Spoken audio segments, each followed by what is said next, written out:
Hi, friends. Thank you for joining episode 26 of Mind the Gap podcast.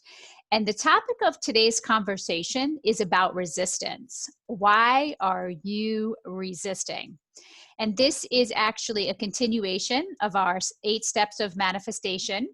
And it's a deeper dive into step number 7, which is about being persistent. So, ironically, persistence and resistance go together. You may have heard the quote, "What you resist persists." How true it is. So, let us begin by taking a few breaths in through the nose. Exhale, release from your mouth.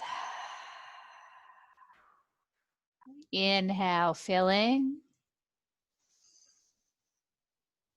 Exhale, releasing resistance to my words, resistance in any form. And then one more time, inhale, filling up. Exhale, sweet release. Let it all go. So the reason why I'm diving deeper into resistance is because, as you probably already know, when there are things that we want to accomplish in life, we will face setbacks, we will make mistakes, we will experience failure. And for many of us, we're very resistant to failure of any kind.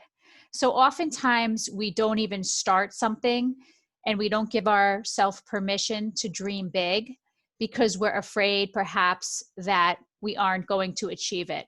So we rather not even try. Is this sounding familiar? So I've been there.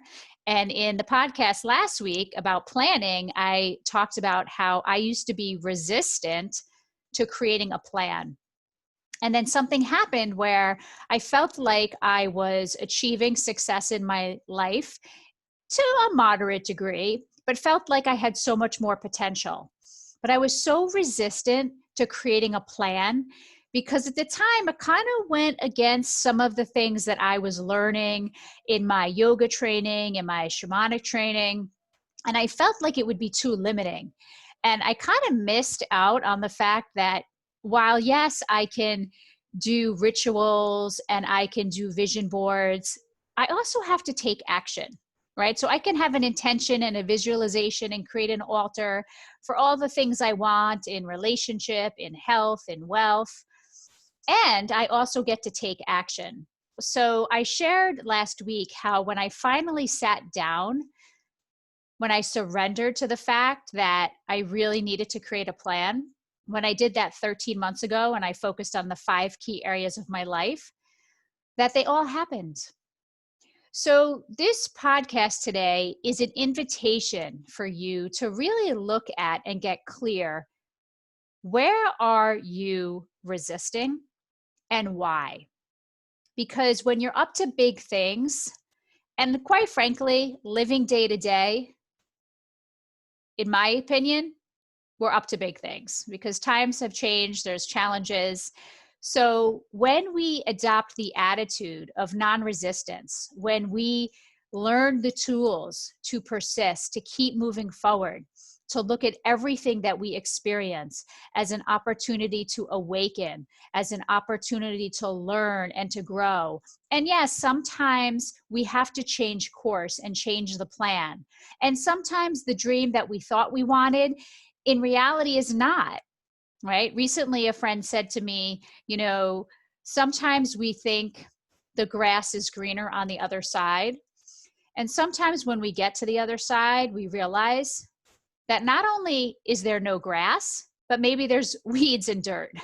So what do we do, right? So this really goes really deep into learning how to embrace the things that come up and to also accept the fact that maybe there are parts of our life that we're not happy with. And the more that we are in resistance to what is, the more we lose energy. And I did speak a little bit more deeply about resistance and suffering.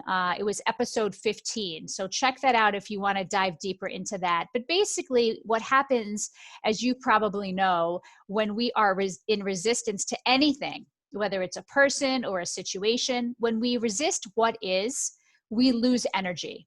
So what we do is we end up wasting energy, expending energy on worry and fear and doubt and all of the negative vibrations, instead of focusing our energy on taking action, on finding solutions, and sometimes simply on being quiet and being still. Many times when we are in what it feels like that fight of life and we feel like things are so hard, and it's because we're trying so hard. It's because we're resisting something. And it is a form of suffering when we resist what is. Just because we are accepting what is doesn't mean we have to like it, right? I've said this before. Just because maybe we're experiencing a challenging time or we've received some bad news about something or someone in our life, I'm not sitting here saying to have a party and celebrate that. That's not what I'm saying. Feel what you feel. But the quicker you're able to accept what is, the quicker you'll be able to redirect your energy. Because if there's something in your heart, if there's a desire in your heart, if you can see it and you can imagine it, then it is possible. So take this step seriously. Notice where you're in resistance, right? And we know where we're in resistance when we say things like, I don't want that, or I don't like this, or we actually sometimes physically feel it in our body. It creates a state of negativity. So over the next week, notice the self-talk, notice your actions, and redirect. So instead of resisting, see if you can accept and allow so that you can free up the energy to move in the direction that you want. As always, thank you for watching. Thank you for listening. If you like what you hear and see, subscribe to the YouTube channel, share it with your friends. And I look forward to continuing to support you and to watch you manifest everything that's in your heart, because life is short and you deserve it. Enjoy, and I'll talk to you soon. Let's go.